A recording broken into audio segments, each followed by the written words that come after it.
Marie-Laure, est-ce que vous pourriez nous dire comment, au quotidien, vous alimentez le dispositif, aussi bien du côté des cédants que du côté des repreneurs?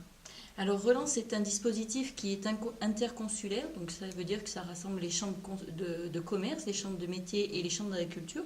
Donc on peut aussi bien intervenir auprès d'un boulanger qui cherche un repreneur qu'un agriculteur qui cherche un repreneur ou un épicier qui cherche un repreneur. Mais aussi auprès d'une collectivité qui a une location-gérance, qui chercherait quelqu'un pour faire vivre son établissement, sa gérance communale ou autre. Alors très simplement dans les faits, la première chose que l'on fait quand on crée une antenne relance, c'est que l'on se déplace auprès des collectivités pour se présenter auprès des élus, leur expliquer le dispositif, comment est-ce qu'il fonctionne, se déplacer aussi auprès des partenaires, les notaires, les experts comptables, voilà, tout le tissu économique pour bien présenter le dispositif et que l'on puisse avoir une animation finalement qui se mette en place et que ça nous arrive souvent d'avoir des comptables qui nous renvoient des cédants en disant vous ne connaissez pas ce dispositif, il peut vous aider à trouver un repreneur. Ça, c'est un petit peu par l'effet présentation et bouche à oreille que les choses se mettent en place. Ensuite, on a aussi des actions de sensibilisation auprès des plus de 55 ans, où on envoie un courrier commun entre la chambre de commerce, chambre de métier et chambre d'agriculture, un courrier avec vous souhaitez vendre votre commerce ou votre commerce a de l'avenir, vous pouvez aussi le transmettre. Et ce service est à votre disposition, c'est un service gratuit qui peut vous aider à trouver un repreneur tout simplement. Voilà, donc voilà comment on alimente la base des cédants. Et du côté des repreneurs, en face, c'est souvent l'offre qui fait venir aussi le repreneur. Donc une fois qu'on a identifié une entreprise qui est à vendre, qu'un cédant nous a contacté, on va sur place, on rencontre le chef d'entreprise, on discute avec lui. Ce côté individualisé est très important parce qu'il faut mettre à l'aise le cédant. C'est souvent une étape qui est très compliquée parce qu'effectivement, c'est une partie de sa vie qui se ferme pour se tourner vers la retraite ou vers une autre activité. Donc elle nécessite que l'on prenne du temps avec le cédant.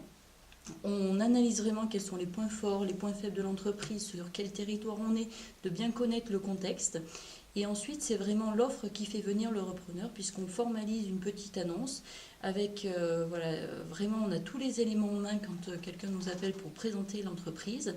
Et nous faisons ensuite des salons. On va sur des salons des entrepreneurs, le TAF qui est organisé avec Pôle emploi, le salon pour l'agriculture pour recruter des jeunes agriculteurs qui cherchent une exploitation à reprendre. Voilà, toutes sortes de salons que l'on peut faire. Et également, on travaille avec des sites internet partenaires où on peut diffuser nos annonces. Donc c'est le cas par exemple avec Transentreprise, le site internet relanceseven.fr, le site de Main TV, voilà, tous les sites partenaires. Ce qu'il faut bien comprendre aussi, c'est que sur la reprise d'entreprise en milieu rural, en tout cas ce que l'on a essayé de développer au niveau du dispositif relance, c'est que l'aspect reprise du commerce est aussi important que l'aspect installation sur un territoire.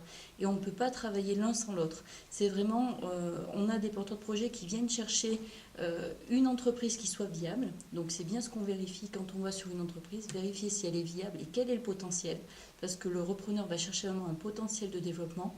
Et dans le même temps, qu'est-ce que le territoire a à m'apporter? Est-ce que je peux trouver les mêmes services sur ce territoire que le territoire sur lequel j'étais précédemment? Parce qu'on s'est rendu compte qu'un repreneur sur deux n'était pas du tout de la Lozère ou du Gard. Et ça, c'est vraiment quelque chose qui est très important. Donc il faut présenter le territoire. Où sont les écoles? Où sont les médecins? Est-ce qu'il y a un vétérinaire pour mon chien? Enfin, ce sont vraiment des questions parfois un petit peu déstabilisantes, mais auxquelles il faut être en capacité de répondre. Voilà. Merci.